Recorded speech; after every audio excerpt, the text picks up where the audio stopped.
가룟 아닌 유다가 이르되 주여 어찌하여 자기를 우리에게는 나타내시고 세상에는 아니하려 하시나이까. 예수께서 대답하여 이르시되 사람이 나를 사랑하면 내 말을 지키리니 내 아버지께서 그를 사랑하실 것이요 우리가 그에게 가서 거처를 그와 함께 하리라. 나를 사랑하지 아니하는 자는 내 말을 지키지 아니하나니 너희가 듣는 말은 내 말이 아니요 나를 보내신 아버지의 말씀이니라. 내가 아직 너희와 함께 있어서 이 말을 너희에게 하였거니와 보혜사 곧 아버지께서 내 이름으로 보내실 성령 그가 너희에게 모든 것을 가르치고 내가 너희에게 말한 모든 것을 생각내게 하리라. 평안을 너희에게 끼치노니 곧 나의 평안을 너희에게 주노라. 내가 너희에게 주는 것은 세상이 주는 것과 같지 아니하리라.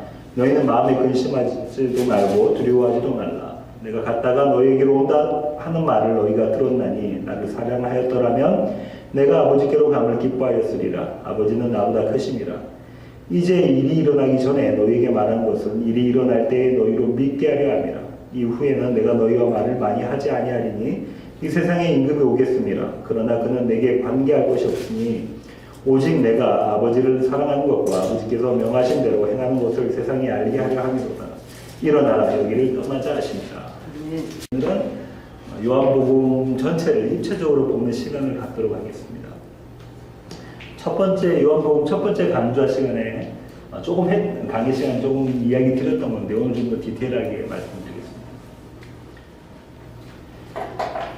성경은 하나님의 약속입니다. 그래서 성경을 구약과 신약이라고 부르죠. 하나님의 약속은 하나님의 창세전 언약.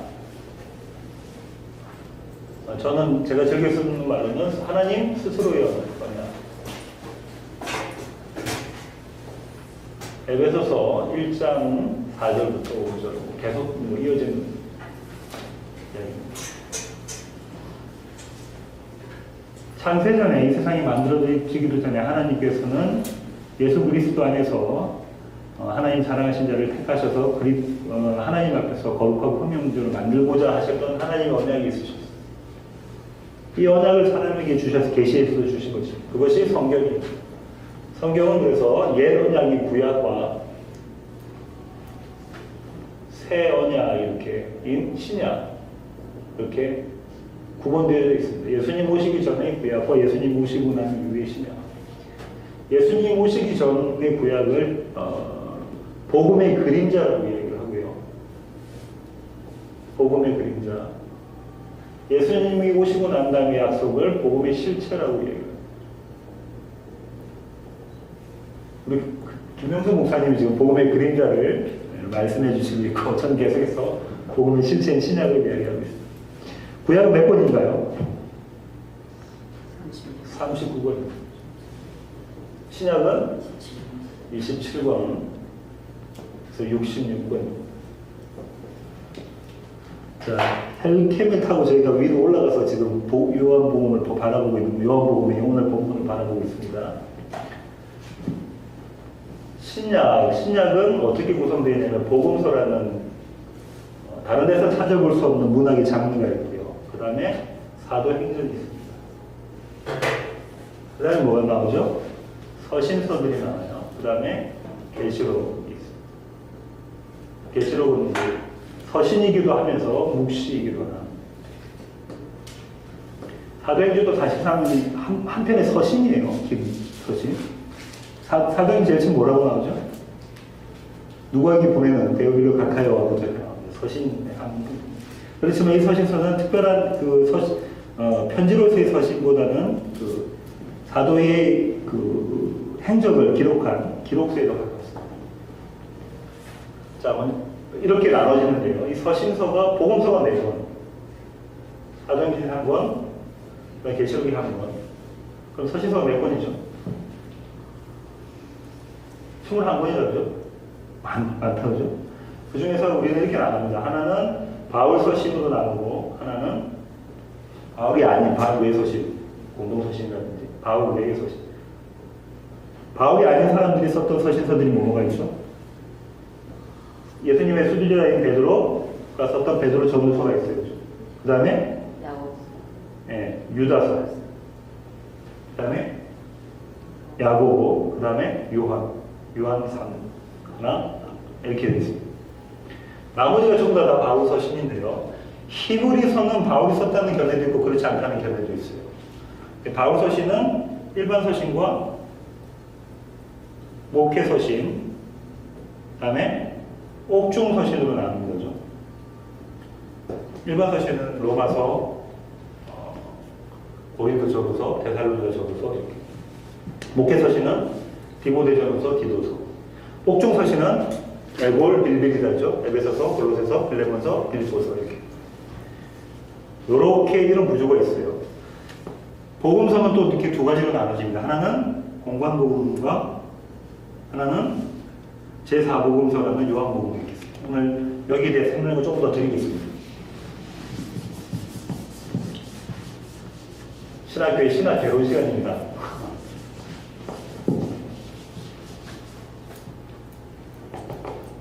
복음서만 끄지고 왔어요. 복음서. 헬레캠이 조금 더 밑으로 내려와서 조금 더 자세히 봅니다. 복음서는 아까 말씀드린 것처럼 공관복음서가 있고요. 그 다음에 제4복음서인 요한복음. 공관복음서라는 건 관점이 같다는 거예요. 똑같은 관점에서 바라봤다라는 거예요. 마태복음이 있고요. 마가복음이 있고요. 누가복음이 있어요. 누가복음이죠. 여기서 중요한 것은 수신자가 누구냐가 중요합니다. 왜냐하면 그 편지의 수신자가 누구냐에 따라서 그 편지의 내용이 내용 같은 내용이라도 다른 형식의 모습으로 글을 쓰기 때문입니다. 마태복음의 수신자는 누굽니까? 유대 사람, 유대인. 마가복음은요, 로마 사람입니다. 누가복음은 헬라인이에요. 전부 다 그리스도인이에요. 유대 사람 그리스도인, 로마 사람 그리스도인, 헬라 사람 그리스도인. 자, 그러면 유대인에게 있어서 가장 중요한 건 뭘까요?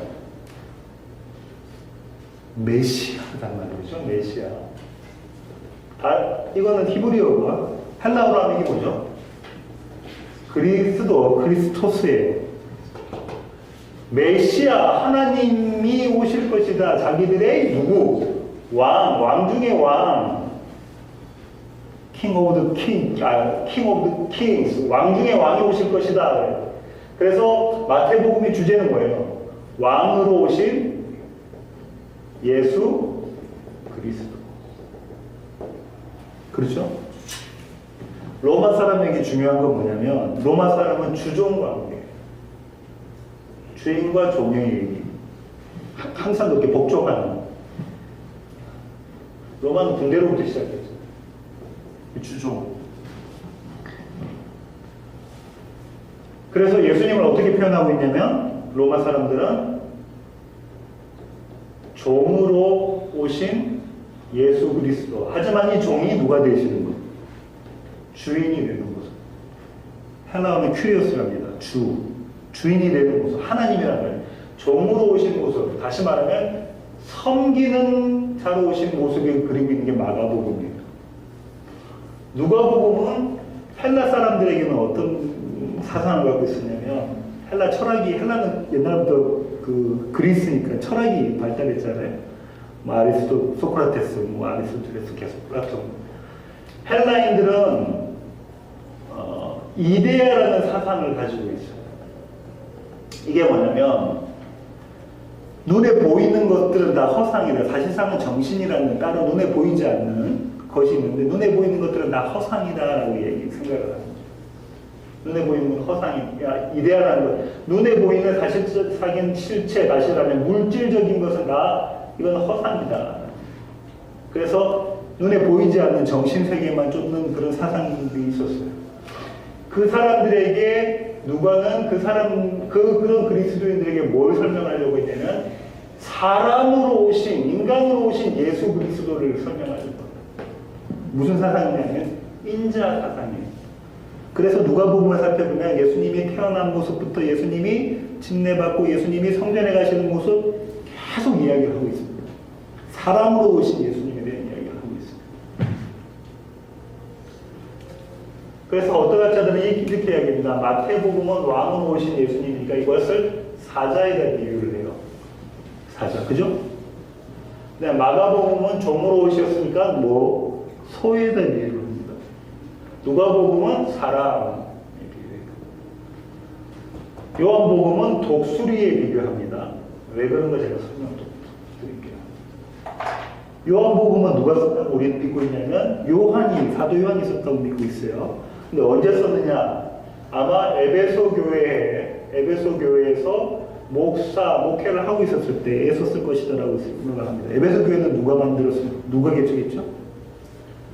사도 바울이 개척한 교회에 이제 다 순교하시고 사도 요한이 제일 오래 살았잖아요. 어디 가기 전에 요한계시록 쓰면 반모성 가기 전에 아마 썼을 것이라고 생각하고 있습니다. 이 에베소는 어딘 줄 아시죠? 소아시아예요. 그죠? 소아시아 지방이 터키 이쪽이란 말이에요. 이쪽에서 뭐가 물들었냐면 이 헬라 사람들의 이데아 사상이 물들었어요. 그거를 뭐라고 이야기하냐면은 영지주의라고 해요. 영은 중요하고 육체적인 건 중요하지 않다고 생각을 합니다. 그럼 이 영지주의라는 것 때문에 어떻게 생각하냐면 예수 그리스도는 예수님은 사실상 실체가 아니고 사람들의 헛개비다. 하나님이 오셨는데 사람들한테 헛개비를 보인 것이다. 그런 것들 그렇게 이야기하는 걸 가연설이라고 해요. 신학적으로. 그렇게 보는 영지주의도 있고 영지주의도 스펙트럼이 있을 거 아닙니까? 분파가 있어요. 또 한 파에서는 영지주의가 어떻게 바라보냐면 이렇게 바라봅니다. 어떤 사람이 있었어요. 예수라는 목수의 아들이 있었는데 하나님의 영이 그 사람한테 내려왔다가 언제? 침례받을 때 내려왔다가 십자가상에서 떠나버렸다. 이렇게 보는 영지주의자가 있습니다. 그 다음에 또 어떤 영지주의가 있냐면 이런 영지주의가 있어요.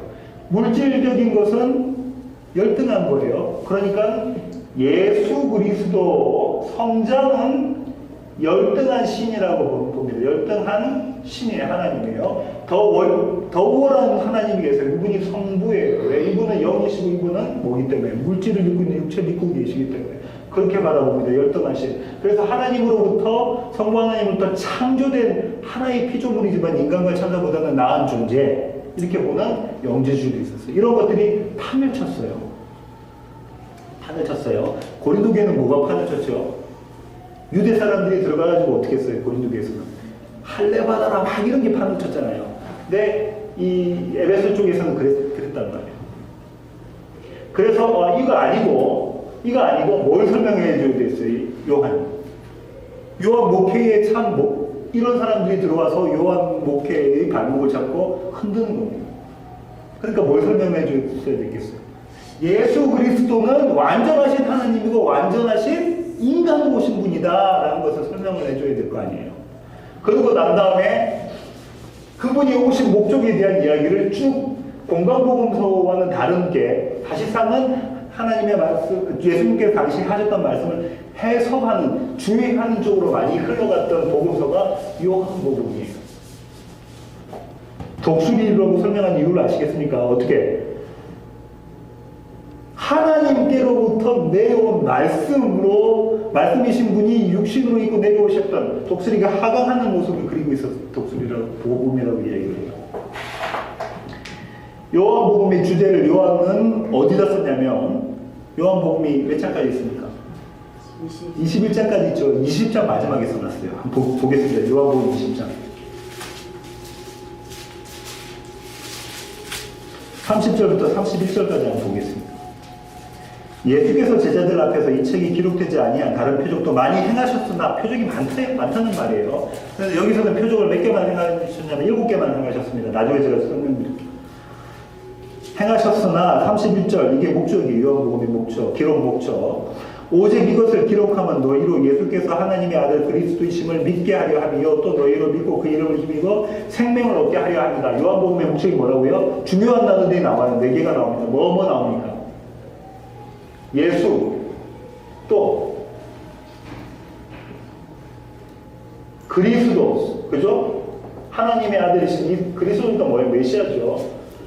하나님의 아들이에요. 또 뭐가 나와요? 무슨 단어가 중요하겠습니까? 믿음이 나와요. 그 다음에 뭘 준대요? 생명이 4가지가 키포인트예요. 4가지가. 인간 예수는 그리스도 하나님의 아들 하나님이시다라는 것을 설명하고 이걸 믿어라라는 거예요. 이걸 믿으면 너에게 생명이 주어질 것이다 이야기를 하고 있는 것이 요한복음입니다. 사도 요한이 요한복음을 기록한 목적이에요. 이 생명을 준다라는 스토리를 써놨어요. 어떻게? 새 창조로. 어떤 새 창조? 이것을 믿게 하는 믿음을 심으셔서 너희를 새롭게 창조하실 것이다라고 하는 거예요. 이게 요한복음의 기록 목적이에요. 그랬는가 안 그랬는가 에베소 교회에서 그런 일이 있었는가 없었는가 한번 보면 알겠죠. 요한 1서 한번 가볼게요. 요한 1서도 사도 요한이 썼던 거예요. 썼던 서신입니다. 요한 1서 4장 6절 보겠습니다. 우리는 하나님께 속하였으니 하나님을 아는 자는 우리의 말을 듣고 하나님께 속하지 아니한 자는 우리의 말을 듣지 아니하나니. 그러면서 영 두 개가 나와요. 하나는 진리의 영 뭡니까? 성령 하나님이죠. 과 미혹의 영, 사탄의 영이 아니죠. 미혹의 영. 요한계시록에서 뭘로 설명되어 있죠? 두 번째 올라온 짐승입니다죠. 무슨 예언자? 거짓 예언자의 모습을 하고 있는 짐승이에요. 그렇게 이렇게 두 영이 있다고 그래요. 그러면 미혹되지 말라고 합니다. 다시 4장 1절로 가볼게요. 사랑하는 자들아, 영을 다 믿지 말고 오직 영들이 하나님께 속하였는지 분별하라. 이렇게. 분별하라. 많은 거짓 선지자가 세상에 나왔습니다. 2절 보세요. 이로써 너희가 하나님의 영을 알지니. 이 방법으로 너희가 하나님의 영을 알 수가 있어. 근데 그 방법이 뭐냐고요? 곧 예수 그리스도께서 육체로 오신 것을 시인하는 영마다 하나님께서 보시라. 육체로 오셨어. 그분은 육체를 입고 오신 분이야. 왜? 육체는 열등한 하나님이라는 사상이 있기 때문에, 이대 사상이 있기 때문에, 영주주의가 있었기 때문에 그렇게 이야기하고 있습니다. 3절 보세요. 예수를 시인하지 아니하는 영마다. 그리스도만 이야기하는 거예요. 그렇게 하면 안 된다는 거예요. 예수 그리스도 예수예요. 바로 늘 그리스도 예수라고 이야기합니다. 메시아이신 예수 그리스도를 시인하지 아니하는 영마다 하나님께 속한 것이 아니니 세상에 속한 것입니다. 이것이 곧 뭐라고 이야기해요? 적 그리스도의 영이라 해요. 적 그리스도의 영이다. 그런데 그들이 온다고 하는 이야기 너희 들었지만 그들은 벌써 지금 와 있단 말이에요. 초대교회 때부터.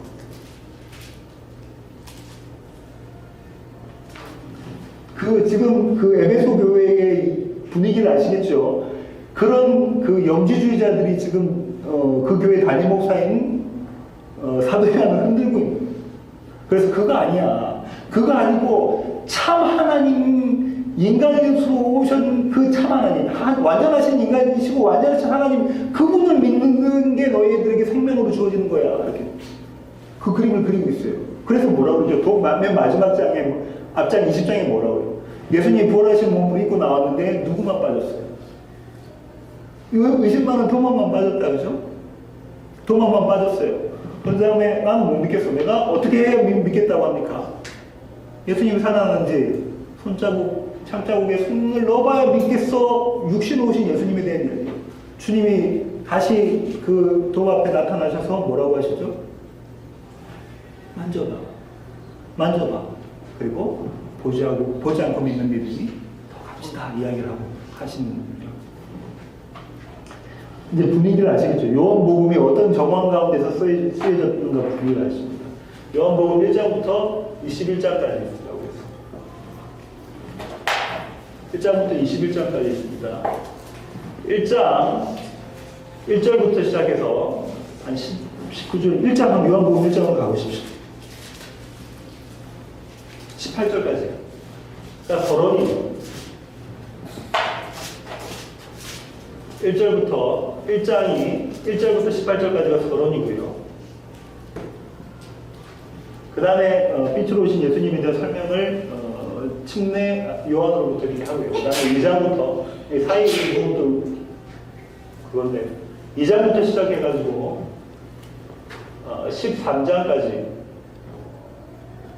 13장까지가 기적의 이야기, 기적 이야기.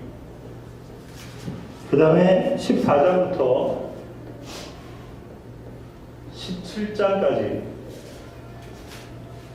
강화와 기도예요.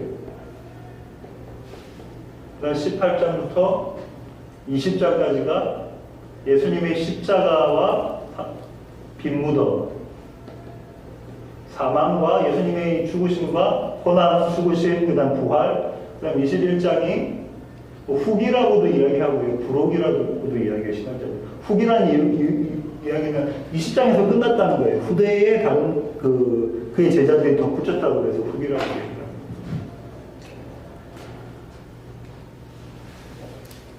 사실상 17장은 예수님의 중보기도의 장이고요.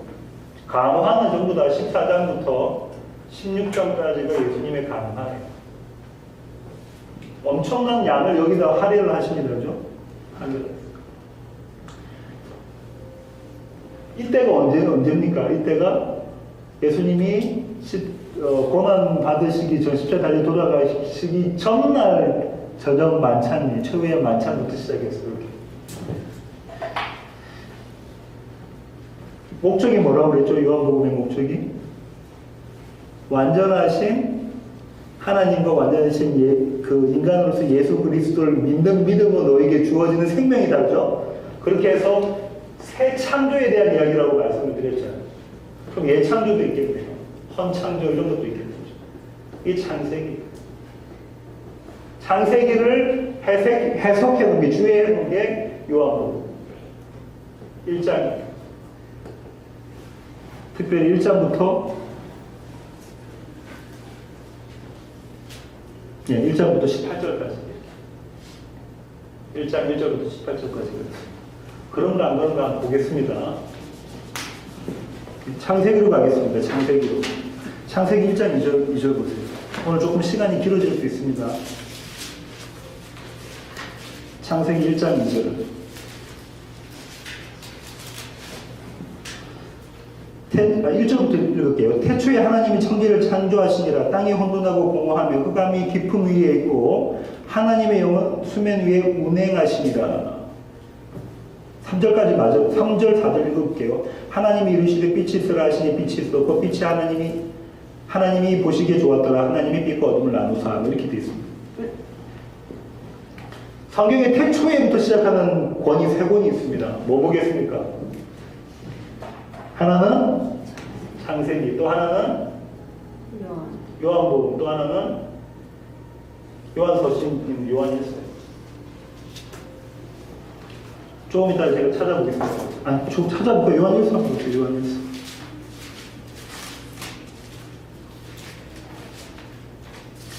요한일서 1장 1절. 뭐부터 시작합니까? 태초부터 있는 생명의 말씀 이렇게 시작하죠. 같은 요한복음하고 요한서신 같은 계열의 이야기를 하고 있습니다. 자 보세요. 창세기 1장 2절에 뭐라고 써놨죠? 1장 1절은 태초에 뭐 1장 2절에 뭐라고 있었어요? 뭐라고 써있습니까? 창세기 1장 1절에 1장 2절에 어떻대요 세상이? 세상이 혼돈하고 공허하며 흑암이 깊합니다. 혼돈, 공허, 흑암 뭐 이런 단어들이요. 이렇게 있었다 이 말.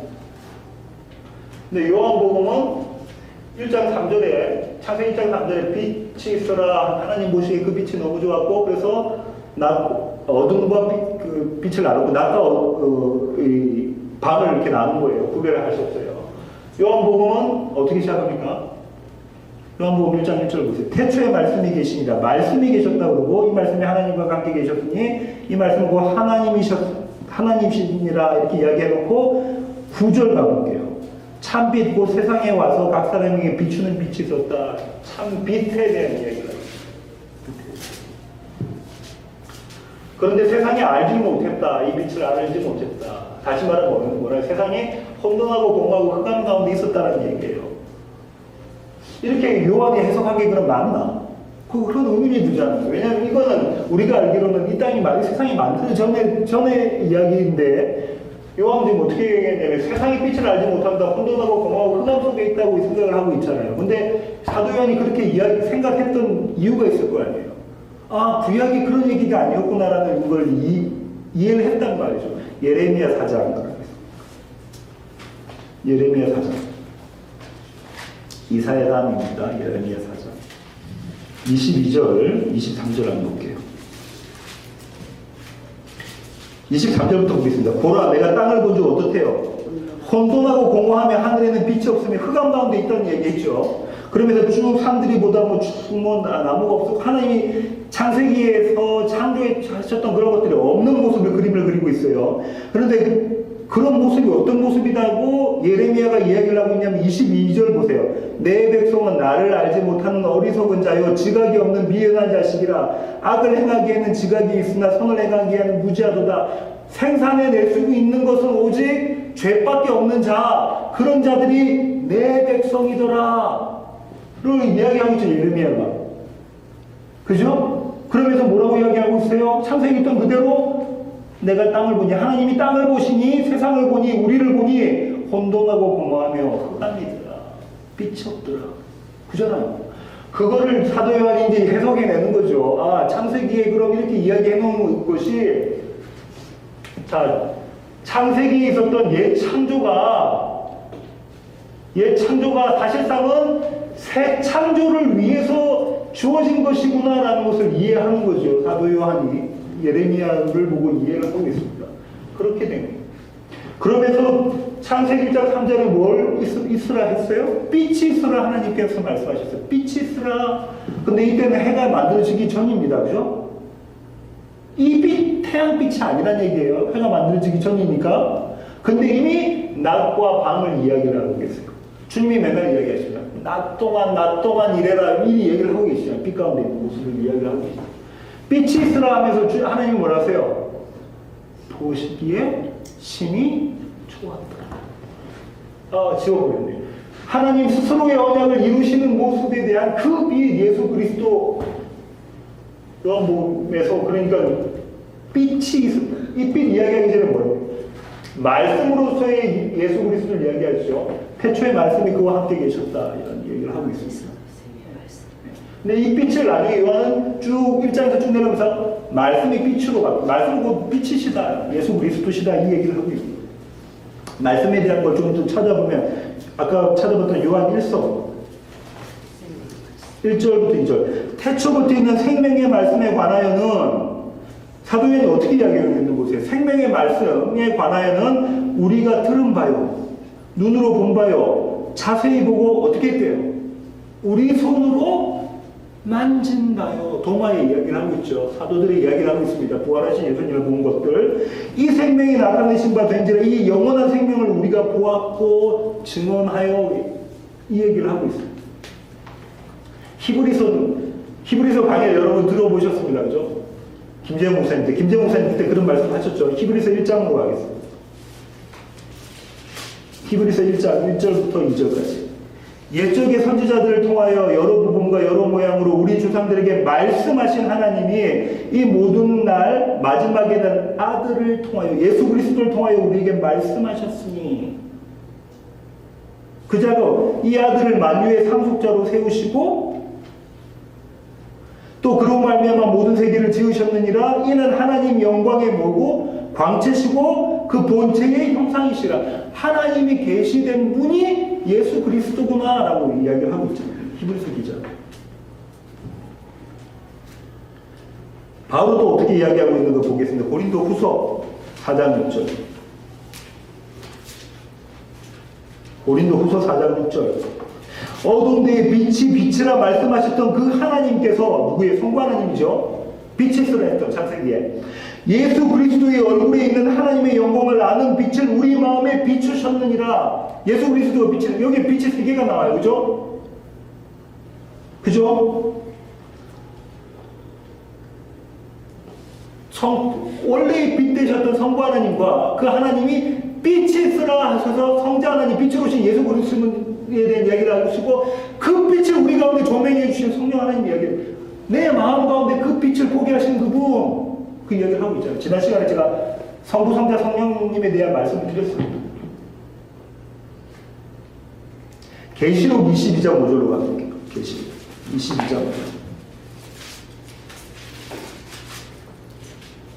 다시 밤이 없겠고 등불과 햇빛이 쓸데없으니, 이런 햇빛 아니란 말이에요. 이는 주 하나님께서 하나님이 그들에게 하시니라 빛이시며 그분이 빛이시다 이 말씀하고 계시잖아요. 그분이 빛이시다. 그럼 창세기 요한복음 1장은 무슨 얘기하고 있겠어요? 요한복음 20장에서 이야기했던 그 목적에 대한 새 창조에 대한 이야기를 지금부터 할 거야. 지금부터 할 거야. 그 얘기하고 있습니다. 좀 길어져도 참으세요. 이거 한 번에 끝내야 돼요. 설교 시기에는 뭐 안 들어갈 수는 없죠. 자, 1장 이렇게 끝내겠습니다. 끝내고 그 빛으로 오신 예수님을 증거했던 첫 사람이 누구냐면 침례 요한이에요. 그죠? 세상 지치고 가는 어린 양을 봐라. 그러고 난 다음에 예수님께서 뭐 받으세요? 침례 받으십니다. 그죠? 그 다음부터 2장부터 13장까지 기적의 이야기들이 나와요. 기적을 몇 번 이야기하냐면 7번 기적을 이야기합니다. 7번 기적. 지금부터 쭉 따라가 보세요. 자, 2장 보세요. 사흘째 되던 날 2장 1절 갈릴리 가나의 혼례잔치가 있었다. 첫 번째 기적이 뭐겠습니까? 가나 혼인잔치에서 물을 포도주로 바꾸신 기적이 2장에 나와요. 그죠? 맞습니까? 그러고 난 다음에 쭉 2장 끝부분에 뭘 이야기하고 있냐면 성전 뭐 하세요? 정화 사건을 하세요. 성전을 정리를 해버리시고 그러면서 본인이 성전이시라고 말하면 3일 만에 내가 이 성전 허물어라 내가 3일 만에 짓겠다 얘기하시는 말씀하셨죠. 새 성전에 대한 이야기를 하시죠. 새 성전을 짓는 본인이 성전이시면서 성전으로서 우리와 함께 하시면서 만들어질 새 성전에 대한 이야기를 하고 계십니다. 요한은 그 얘기지만 계속해서 가겠습니다. 3장에 가서 뭘 이야기를 하시죠? 3장에 가면 예수님께서 중생에 대한 이야기를 해요. 거듭남, 본어게인, 리버스에 대한 이야기를 합니다. 누구와? 니고데모가 왔어. 그때 중생에 대한 이야기를 해요. 거듭남에 대한 이야기를 한다면 새 창조에 대한 얘기를 계속하고 계시는 거예요. 자, 그렇게 해서 쭉 내려가서 4장에 가면은 누가 나옵니까? 4장에 가니까 우리가 많이 살펴봤던 수가성 여인이 나오잖아요. 수가성 여인한테 내가 영원히 목마르지 않은 물을 주겠다, 생수를 주겠다는 이야기를 하고 있어요. 자, 이 수가성 여인을 만난 장소가 어디라고 그랬어요? 우물이라고 그랬잖아요. 우물은 어떤 장소입니까? 청혼을 하는 장소예요. 그죠? 청혼을 하는 장소. 계속 그랬잖아요. 창세기부터 해서 계속 그랬었잖아요. 청혼을 하는 장소에 가서 개차반으로 살았던 남편이 너무나 많아가지고 지금 남편도 남편이 아닌 개차반으로 살았던 사람, 그 사람에게 주님께서 물 한 잔 달라 하고 뭘 하냐면 제가 성탄절 때 원래 설교하려고 했던 더 베스트 프로포즈를 하십니다. 이 세상에서 누구도 경험해보지 못했을 프로포즈를 그 음란한 여자한테 하세요. 뭘 그리고 있습니까? 가나안 혼인잔치가 뭐하는 잔치? 혼인잔치잖아요. 혼인잔치의 신부로 오는 모습들을 지금 그리고 있습니다. 어떻게 바뀌고? 그 신부한테. 그 신부가 바뀌는 모습이 4장 뒤에서 나오죠? 계속 넘어갈게요. 자, 그 다음에 이제 뭐가 나오냐면 4장 46절 볼게요. 예수께서 다시 갈릴리 가나에 이르시니 물로 포도주를 만드신 곳이라 왕의 신하가 있어 그의 아들이 가버나움에 병들었더니 왕의 신하의 아들을 고쳐주시는 기적이 두 번째 기적이에요. 두 번째 기적. 그런데 중요한 게 있습니다. 47절 보세요. 그가 예수께서 유대로부터 갈릴리로 오셨다는 것을 듣고 가서 청하되 내려오셔서 내 아들의 병을 고쳐주소서 하니 그가 거의 죽게 되었습니다. 거의 주님 그 사람 내 아들이 거의 죽게 됐어요. 사실상 완전히 죽은 건데 거의 죽게 됐어요. 그 아들을 고쳐주십니다. 그죠? 그 다음에 5장으로 딱 넘어가면 누구를 또 고쳐주셨습니다. 그죠? 누구죠? 38년 된 병자를 고쳐주세요. 걷지도 못하는 병자를 고쳐주십니다. 그죠? 그 자리는 어떤 자리였어요? 못이 하나 있었어요. 그죠? 못이 하나 있어요. 베데스다라는 못이 있었는데 그 베데스다의 못이 천사들이 와서 물을 동하게 하면 그때 제일 먼저 들어간 사람이 나는 곳이었어요. 근데 다 줄 서 있어요. 그 동하기를. 왜냐 내가 낫기 위해서. 근데 이 사람은 자기 힘으로 그 자리에 들어갈 수가 없어요. 주님 보고 뭐라 하십니까? 주님 보고 이 양반이 38년의 병자가 뭐라고 얘기해요? 아무도 자기를 데리고 들어가지 못해서 내가 지금 이 자리를 지키고 있습니다. 나로서는 도저히 뭘 할 수가 없습니다. 주님. 그렇게 말하는 주님, 그렇게 말하는 병자 보고 주님께서 뭐라고 하시죠? 이 침상 들고 일어나. 주님께서 그렇게 다가가시는 게 세 번째 기적이에요. 그러고 난 다음에 이야기를 하십니다. 20절 보세요. 아버지께서 아들을 사랑하사 자기가 행하시는 것을 다 아들에게 보이시고 그보다 더 큰 일, 뭐죠? 새 창조다, 그죠? 우리 살펴봤습니다, 이미. 더 큰 일을 보이사 너희를 놀랍게 여기게 하십니다. 21절. 아버지께서 죽은 자들을 일으켜 살리심같이 아들도 자기가 원하는 자들을 살리느니라. 생명. 요한복음이 뭐라고요? 생명 주겠다는 말씀이시잖아요. 그 얘기 지금 계속 하고 계십니다. 자, 그렇게 해서 6장으로 넘어갑니다. 6장으로 넘어가니까 무슨 사건이 있어요? 오병이어 사건이 있어요. 오병이어 사건. 오병이어 아시죠? 보리떡 5개, 물고기 2마리 가지고 5,000명을 먹이신 그 사건이 있어요. 그죠? 그러고 난 다음에 주님께서 하셨던 말씀은 뭐죠?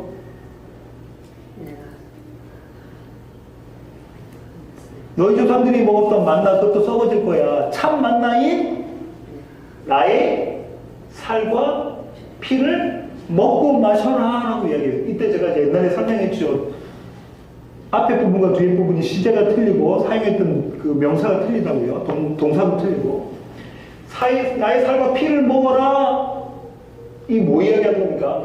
그리스도와의 연합에 대한 이야기를 하고 있는 거예요. 그죠? 그 얘기를 하고 있습니다. 오병이어를 가지고 그 얘기를 말씀하고 계시죠. 그 다음에 기적이 한 번 더 나와요. 보겠습니다. 6장입니다. 계속해서 19절이에요. 제자들이 노를 저어 10여리쯤 가다가 예수께서 바다 위로 걸어 배에 가까이 오심을 보고 두려워하거늘 물 위를 걸으시는 기적이 나옵니다. 지난번 제가 설교 시간에 말씀드렸습니다. 못 들으신 분도 계신데 말씀을 드렸습니다. 그죠? 물 위를 걸으시는 기적. 그러시고 난 다음에 또 강의를 하시죠. 자, 28절 보세요. 그들이 묻되 우리가 어떻게 하여야 하나님의 일을 하오리까? 그 중요한 하나님의 일이 나왔어요. 새 창조의 일입니다. 29절 예수께서 대답하여 이르시되 하나님께서 보내신 일을 믿는 것이 하나님의 일이다. 7장, 이렇게 7장에 가면은 무슨 얘기가 또 나와 있냐면 예수님께서 이렇게 안식일날 뭐 하냐면 자꾸 병자를 고치시고 하시니까 너 안식일날 왜 이래? 그러니까 이야기할 때 너희가 안식일날 모세의 할례는 행하잖아. 너희들이 아무것도 모르고 모세의 할례를 행하고 있잖아. 지금 안식일날. 그래도 괜찮다고 하면서 내가 참 할례인 사람을 살리는 일을 하는데 너희들이 나를 보고 지금 뭐라고 하니? 이렇게 얘기했죠. 할례가 뭐라고 그랬죠? 지난 시간에 말씀드렸죠. 할례가 뭐라고요? 남자의 생식기를 잘라내는 거다. 그죠? 나에게는 씨가 없어요, 주님. 씨 대신 주님이 오세요. 그 씨가 언제 약속됐어요? 믿음의 조상 아브라함에게 약속됐잖아요. 믿음의 조상 아브라함에게.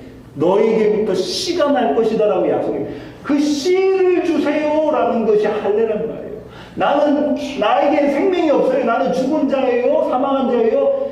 씨 대신 주님이 오세요라는 게 할례잖아요.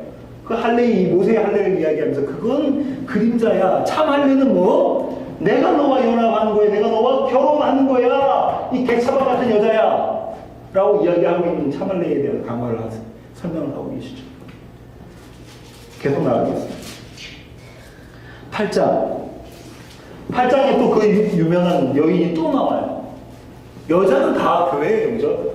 여자가 또 나와요. 그죠? 누가 나옵니까? 현장에서 가늠하다 잡힌 자. 가늠하다 현장에서 잡힌 여자. 이게 안 되네요. 가늠하다 현장에서 잡힌 여자가 나와요. 그죠? 일부러 여자만 데리고 왔어요. 혼자 있겠습니까? 관계를, 부정한 관계를. 같이 했을 텐데 남자는 놔두고 일부러 여자만 데리고 왔어요. 신학자들은 어떻게 생각하고 있냐면, 준비를 해놓고요. 준비를 해서 딱 걸리기를, 함정을 파놓고 딱 걸리기를 준비를 해놨다가 그 여자를 주님 앞에 데리고 왔어요. 이제 어떻게 할 거예요? 주님 어떻게 할 겁니까? 그때 주님께서 뭐라고 말씀하시냐면 8장 7절 보세요. 그들이 묻기를 맞이 아니하는지라 어떻게 할 겁니까? 죽이라고 했는데요. 율법에는 돌로 쳐서 죽이라고 했는데요. 주님 어떻게 하실 겁니까? 너희 중에 죄 없는 자가 먼저 돌로 쳐라. 주님 그 유명한 말씀하십니다. 너희 중에 죄 없는 자가 돌로 쳐라. 이게 갖고 있는 역설이 있어요. 역설이 있습니다. 그죠? 죄 없는 자는 하나도 없어요. 그죠? 근데 돌로 쳐라. 근데 이들이 돌로 칩니까? 안 칩니까? 돌로 안 쳐요. 이들이 돌로 여자를 죽이지 않고 대신 다른 사람을 돌로 죽이죠. 다른 분을. 누구를?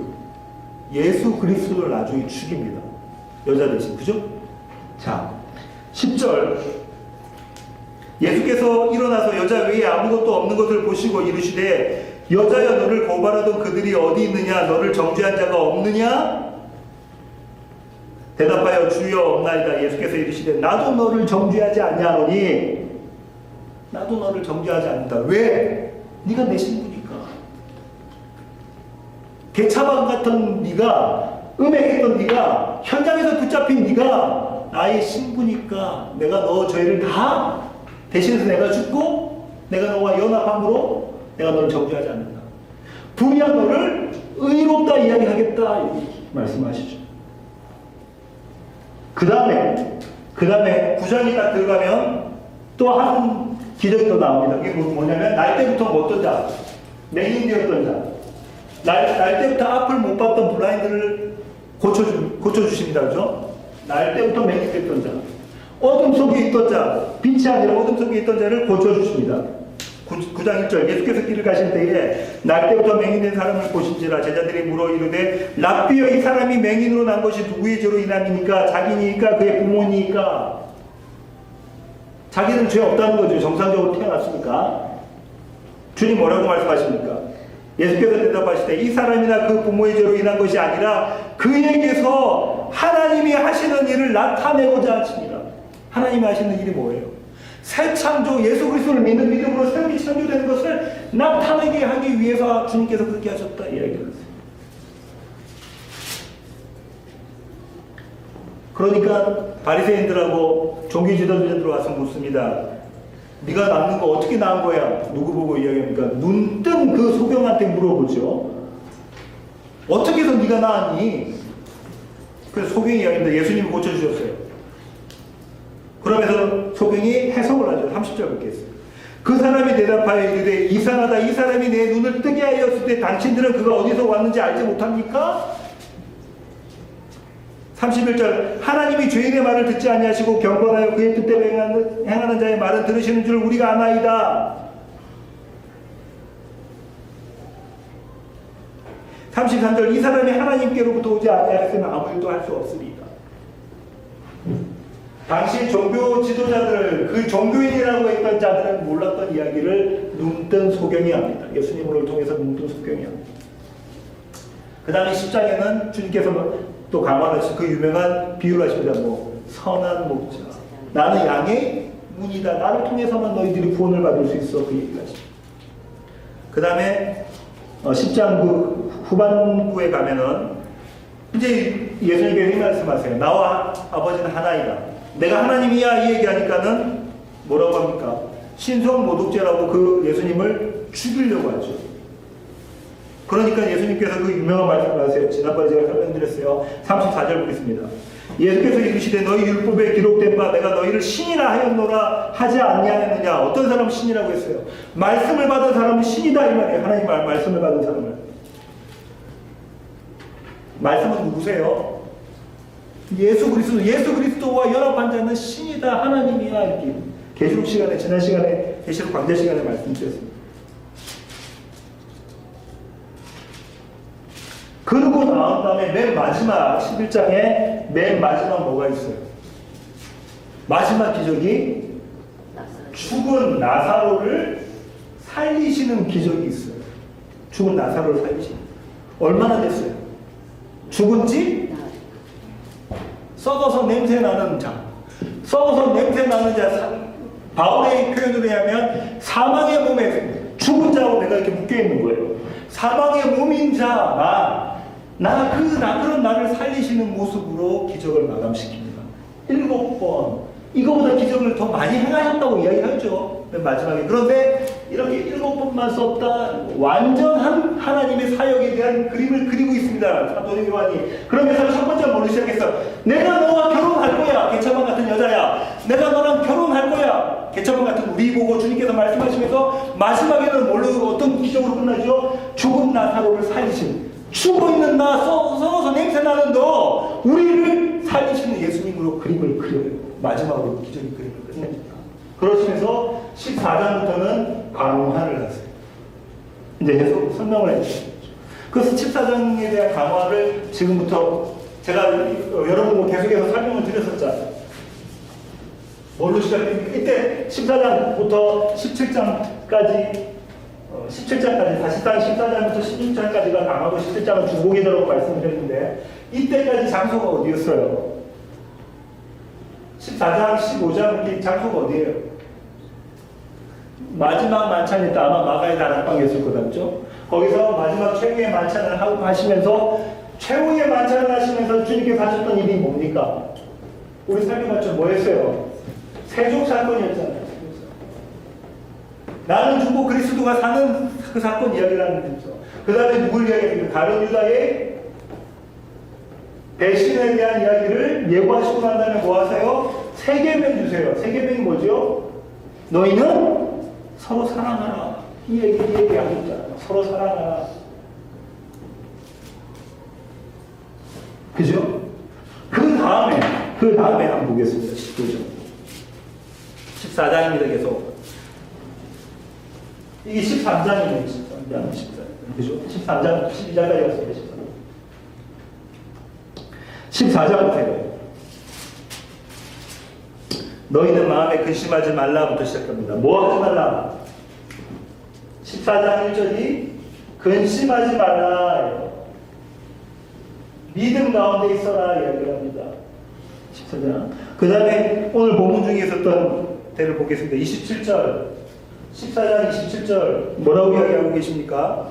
평안을 너에게 끼치노니 곧 나의 평안을 너에게 주노라. 내가 너에게 주는 것은 세상이 주는 것과 같지 아니하니 너희는 마음에 근심하지도 말고 두려워하지도 말라. 근심하지 말라. 내가 평안 줄게. 주님께서 어떤 구조라고 했죠?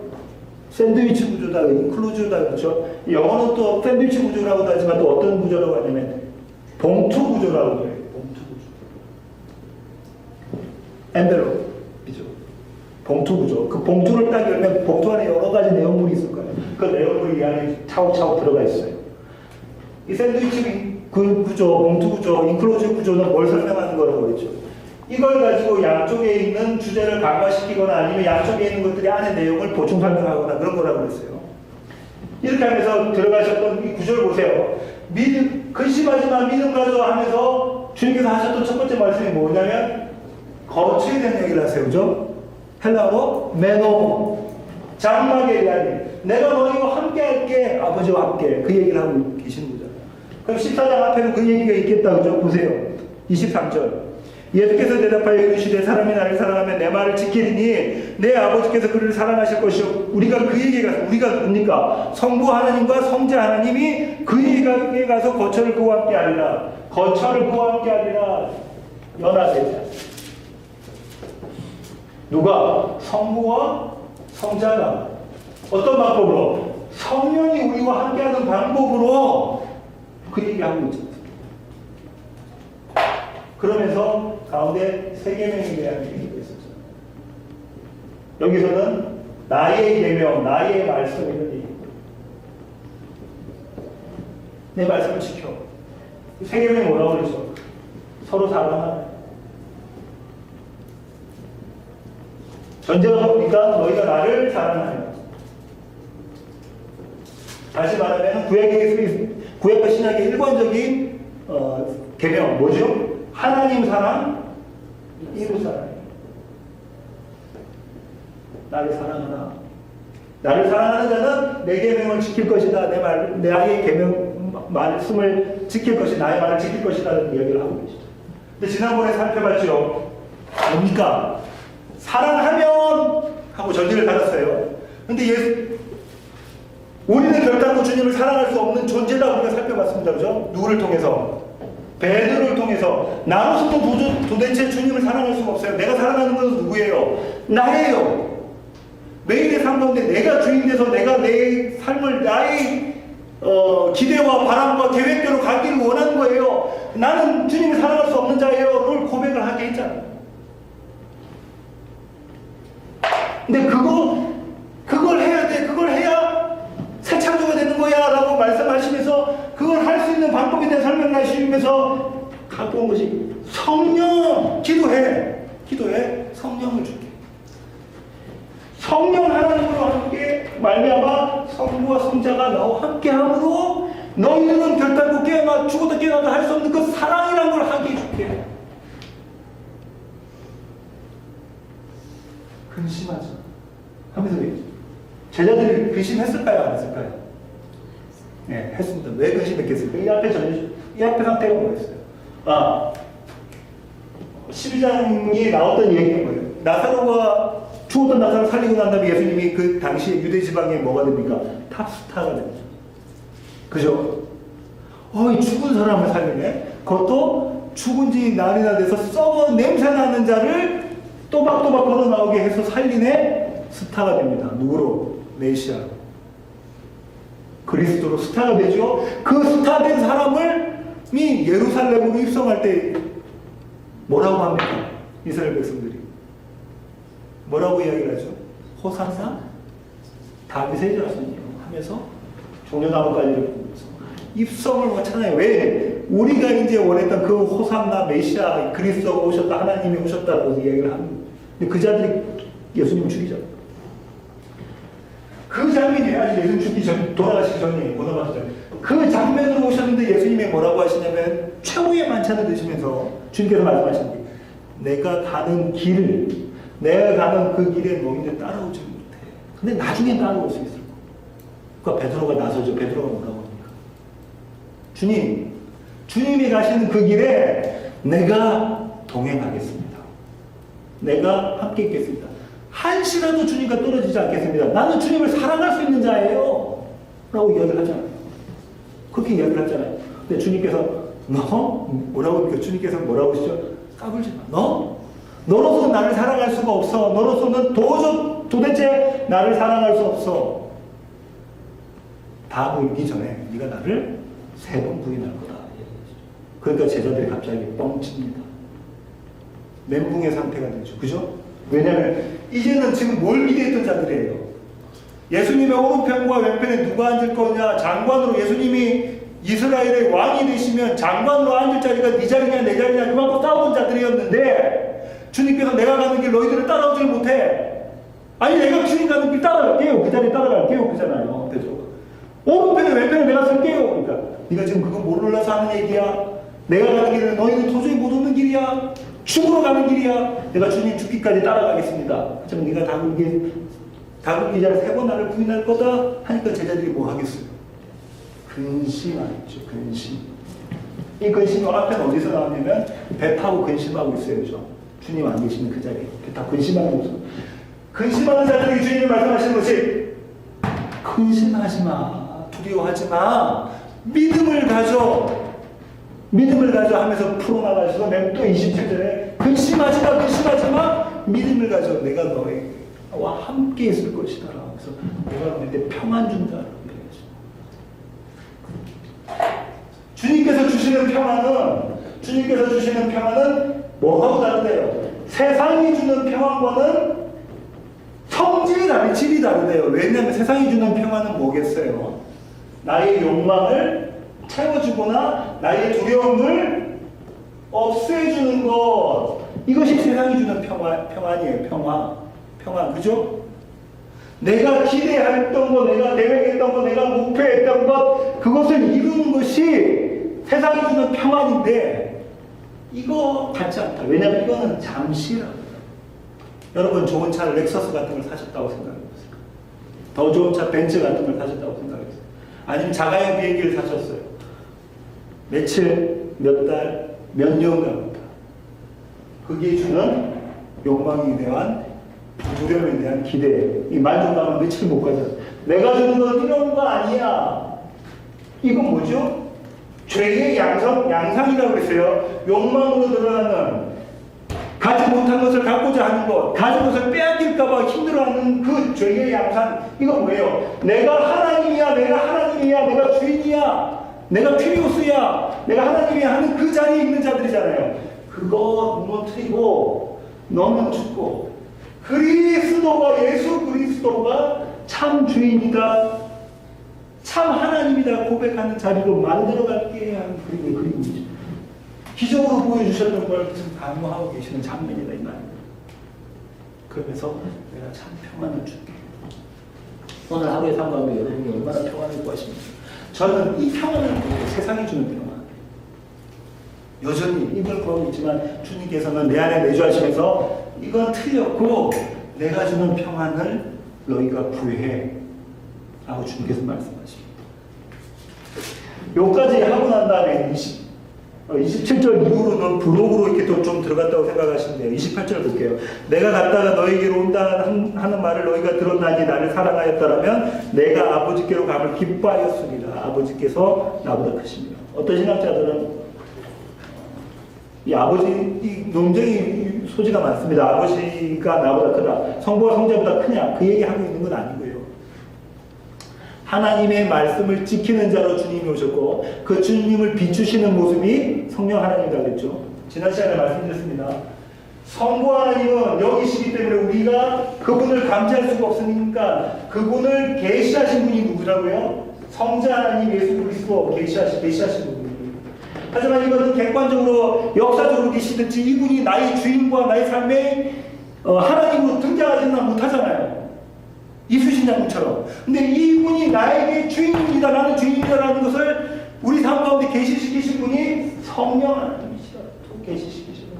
그래서 내 삶 가운데 어느 날 한순간에 완성의 모습으로 십자가 살아가는 내 삶 가운데 침투해 들으셔서 완성으로 끌고 가시는 그 모습, 이 모습을 지금 그리고 있잖아요. 그게 뭐예요? 내 안에 장막을 여시는, 장막으로 과하시는 모습을 그리고 있는 거예요. 29절 이제 일이 일어나기 전에 너에게 말한 것은 일이 일어날 때 너희로 믿게 하려 함이라. 30절 이후에는 내가 너희와 말을 많이 하지 아니하리니 이 세상에 임금이 오겠습니다. 그러나 그는 내게 관계할 것이 없으니. 이 사실상 이런 말이 아니에요.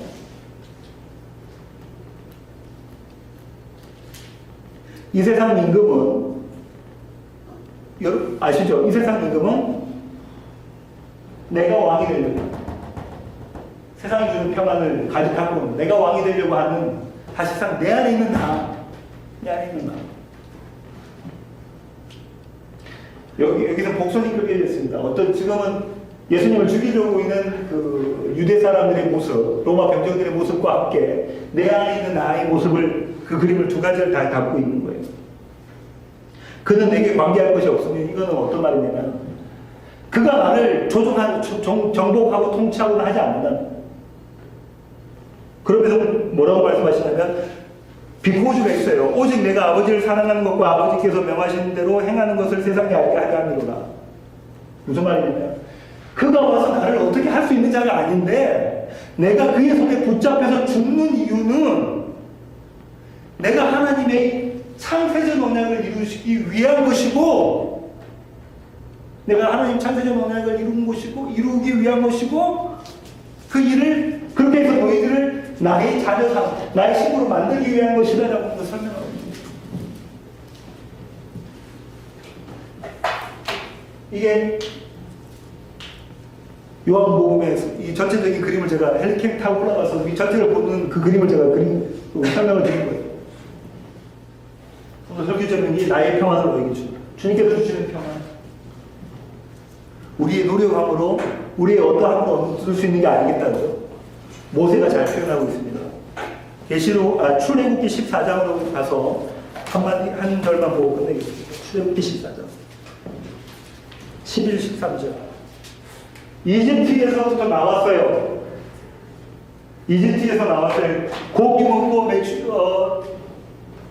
이빨 쏘시는 그곳, 아주 풍요로운 그곳, 당시에서 세상에서 가장 좋다는 그곳, 바빌론, 이집트에서 나왔어요.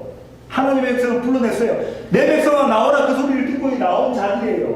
그 자들을 앞에 무엇이 가로막고 있습니까? 홍해가 가로막고요. 뒤에는 누가 쳐들어와요? 바로의 군대가 나를 삼키려고 쳐들어와요. 그런 자리에서 그런 자리에 있는 자들이 뭐 합니까? 두려워하고 근심 가운데 있잖아요. 두려움이 있잖아요. 그런 자들 가운데 있는 자들한테 모세가 이야기를 합니다. 13절. 모세가 백성에게 이르되 너희는 두려워하지 말고 가만히 서서 여호와께서도 너희를 위하여 행하시는 구원을 보라. 가만히 서서 주님께서 하시는 그 일을 너희가 봐. 오늘 본 애굽 사람을 영원히 다시 보지 아니하리라. 여호와께서 너희를 위하여 싸우시리니. 아마겟돈 전쟁이다, 그죠? 내 안에 전쟁이에요. 너희는 가만히 있을지어다. 이 가만히 있을지어다는 게 뭐예요? 믿음. 하나님께서 이루시는 일을 보라는 얘기예요. 그죠? 나의 열심과 나의 어떠함과 나의 잘남으로가 아니라 하나님께서 내 안에서 나를 죽이시는 모습과 그분이 살아나시는 모습을 경험해. 그것이 참 평안이에요. 모세가 지금 그 얘기합니다. 주님께서 그 말씀을 하고 계십니다. 내가 너에게 평안을 주더라. 사랑하는 세워지는 교회의 지체 여러분, 주님께서 주시는 평안, 세상이 주는 것과는 결코 비교할 수 없는 그 평안을 누리시는 저와 여러분 되기를 기도하시겠습니다. 하나님 아버지, 그렇습니다. 우리는 오늘 또 세상이 주는 평안 가운데 그 평안을 소원하며 살아가고 있습니다. 가지지 못한 것 갖고자 노력하고 원하고 갖고 있는 것 빼앗길까봐 두려워하고 있는 저희들의 모습입니다. 하나님, 그러나 그것은 썩어질 것임을 깨닫게 하여 주시고 그것은 썩어서 냄새난 나이나 돼서 냄새나는 것임을 깨닫게 하여 주셔서 내 안에 나는 죽이시고 그리스도가 살아가는 것을 경험하는 저희들의 삶이 되게 하여 주시옵소서. 날마다 저희들을 붙잡으셔서 내 백성아 거기서 나오라는 그 음성을 들으며 우리 눈앞에 있는 홍해를 바라보며 두려워 떨지 말고 주님께서 이루시는 그 일을, 그 하나님의 일을, 그 새 창조를 기대하며 나가는 주님의 용사 되기를 원합니다. 주님, 우리 가운데 그 믿음 허락하여 주시옵소서. 그래서 결탄코 사랑할 수 없는 자들이 주님을 사랑하며 내 이웃을 사랑하는 자들 되게 하여 주시옵소서. 이제는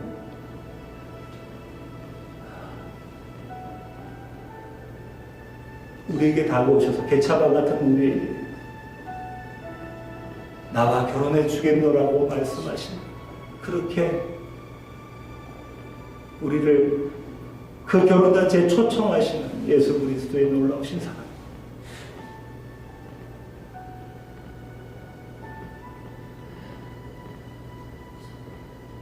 창세전에 우리를 사랑하셔서 우리를 위한 언약을 세우신 성부 하나님의 그 아름다우신 은혜와 우리 안에 내주하셔서 날마다 그 언약을 이루어 가시는 성령님의 충만하심, 이제 주님 앞에 머리 숙인 세워지는 교회의 모든 지체들 머리 위에 이제로부터 영원토록 함께 하시기를 예수 그리스도의 귀하신 이름으로 간절히 축원하옵나이다.